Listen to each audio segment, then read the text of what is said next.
I don't know about you guys, but right now, I'm in quite good spirits with Dragon Ball Legends. This 40th Dragon Ball anniversary update is honestly phenomenal. The word I can use to describe it is pure.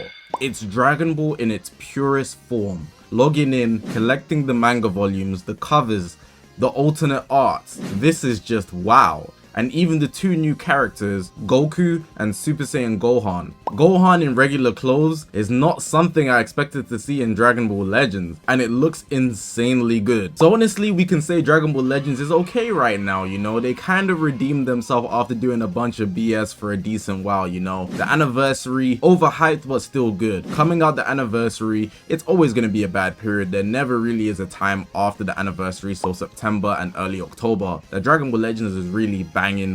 But this year was kind of bad, we can all agree. But this update here, quite great. We have to give it to them. Like I said, the best word to describe this, at least in my opinion, is just pure. Dragon Ball in its purest form. But let's not celebrate too early. The job's not done. We need the Festival 2025 to be a banger. And there's a lot they can do to make it a banger. And I'm going to give some suggestions on what will make it a good celebration. Now, granted, I want you guys to hear me loud and clear here. This is not going to be based on what I think would be the best. It's what I think would be the best for everybody. There's always going to be people that disagree with what releases, people that don't like what releases, and some things that are just generally bad, but I'm looking towards the majority of the player base. So for example, in the 7th anniversary, Saiyan Saga had very controversial opinions based on it being Saiyan Saga, a very early arc in Dragon Ball Z. If you're a Dragon Ball fan, Saiyan Saga in the anime is absolute peak. It's where it started. Downplaying Saiyan Saga is outrageous. But what a lot of Dragon Ball Legends players fail to realize, and even the guys over the water on Dokkan Battle, the anime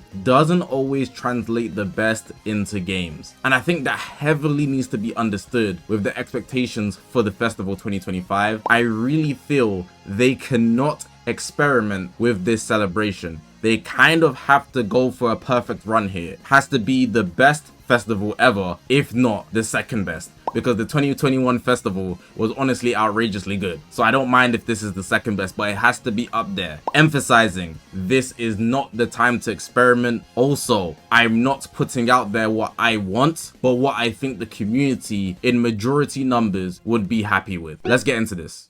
Now, the biggest thing is obviously going to be the units, but that's not everything the celebration has to offer. During the celebration, there's a lot that needs to happen to make it good. But often, and it's already happened already, when we get past the celebration, you really only remember the units. So let's start there, the biggest thing. When I gave the Saiyan Saga example, I'm sure a lot of you guys' brain went, he's gonna ask for some Dragon Ball Super stuff. 100% going to be Dragon Ball Super stuff. And I'm not going to lie, that's just wrong. That's just wrong. There's a lot of things in Z that they could drop that would be crazy bangers because of what the intention behind that character was supposed to be. For example, there's a lot of Dragon Ball Z movies, just to put it out there. I'm just gonna name some. Dragon Ball Z Super Gogeta, Dragon Ball Z Super Saiyan 2 Gohan from the BoJack movie. You're gonna say it's super, but Battle of Gods Super Saiyan God Goku, it's Dragon Ball Z. Super Saiyan 3 Dragon Fist Goku, serious banger. I started with movies because the idea of movies is to be promotional material. It's supposed to be hype.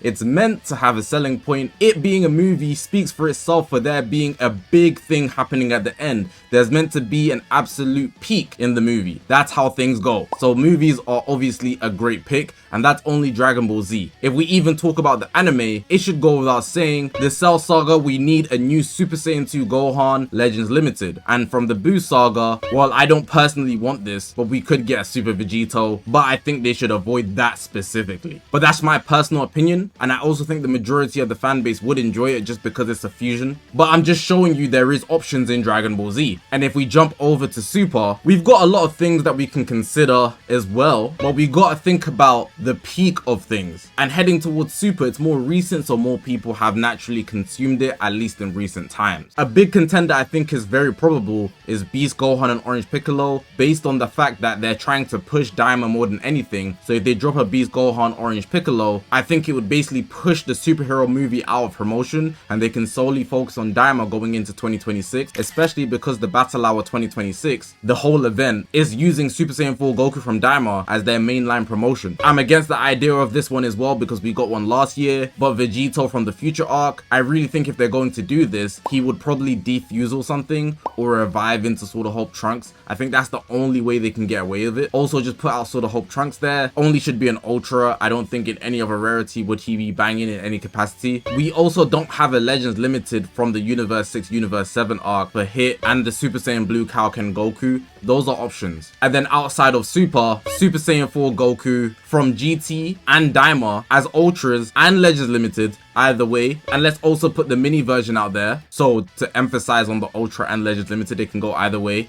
And of course, one that we should get eventually, the Fusing Tag 4s. Now I mentioned a bunch of units there, and still I didn't mention every single unit that we could get. And that's to show you that Dragon Ball Super and Dragon Ball Z both have a lot of options. So just because I say they shouldn't really experiment and go for something that may be hype in the anime but not necessarily translate well into games, doesn't directly mean Dragon Ball Super, Blue Hair, etc. There is options over there, but Dragon Ball Z has a lot of stock in it too, so let's not be ignorant to that. The point here being, they have to drop something that is a peak, a very high point, and in my opinion the easiest way to do that is to pick a movies unit, because the point of them is to be promotional. If it doesn't include a flashy peak, and I say flashy because it's going to have auras and things like that where they go over the top intentionally, I think the festival will be a bust. And I think a majority of people will agree with that as well. Not to say all of you will, but that's just what it is, man. That's Dragon Ball. The majority of fans are going to be like that. So that's the first thing we have to consider.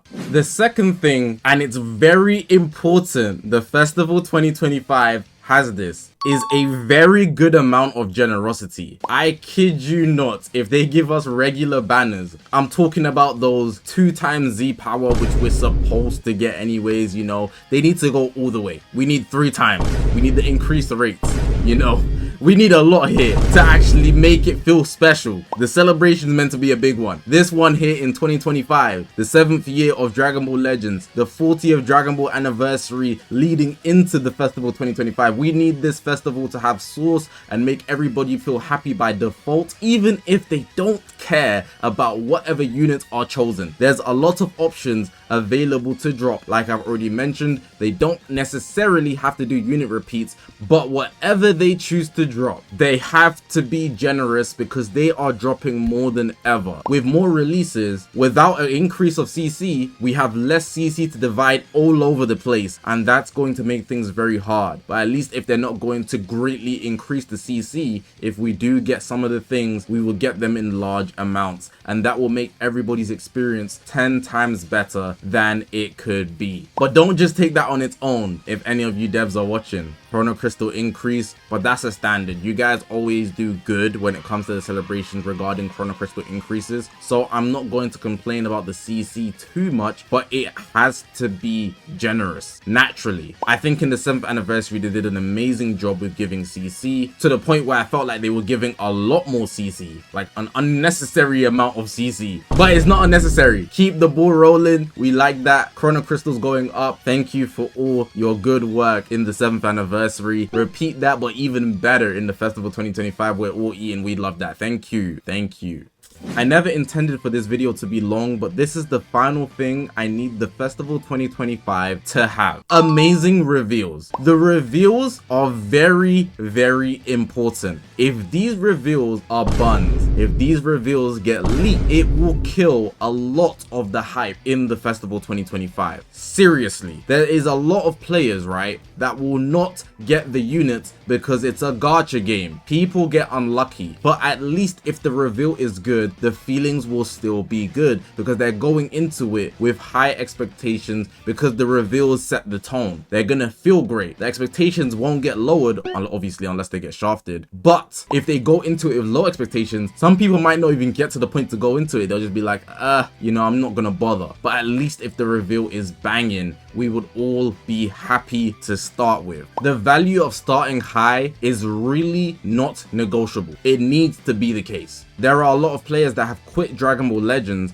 and come back to see what the developers are going to do during the celebration period, and if the reveal hits, even they might return and seriously play the game. There's also a lot of players that have never played Dragon Ball Legends that might stumble upon the reveal, and then they will want to play Dragon Ball Legends. They might even start immediately. Then there's the players that do play Dragon Ball Legends. They need a reason to keep playing. They want a reason to keep playing because they love Dragon Ball, they love the franchise, but the game needs to have that oomph. It needs to have that pizzazz, that special sparkle, and the best way for them to do that is their promotional material. The biggest thing they would do, the reveal, the Legends information, reveals and stuff. Make it pop, make it bang. I don't want to see no AI. I don't want to see lazy presentation. I want to see potentially a fake out. I want to see good Zenkais. I want to hear Chrono Crystals coming our way. I want to hear good events. Everybody wants to hear these things. And then top it all off with amazing unit picks. That would make the Festival 2025 amazing. The part 1 reveal is the most important, but the part 3 reveal is just as important. If they fumble the part 2 reveal, people will let them slide.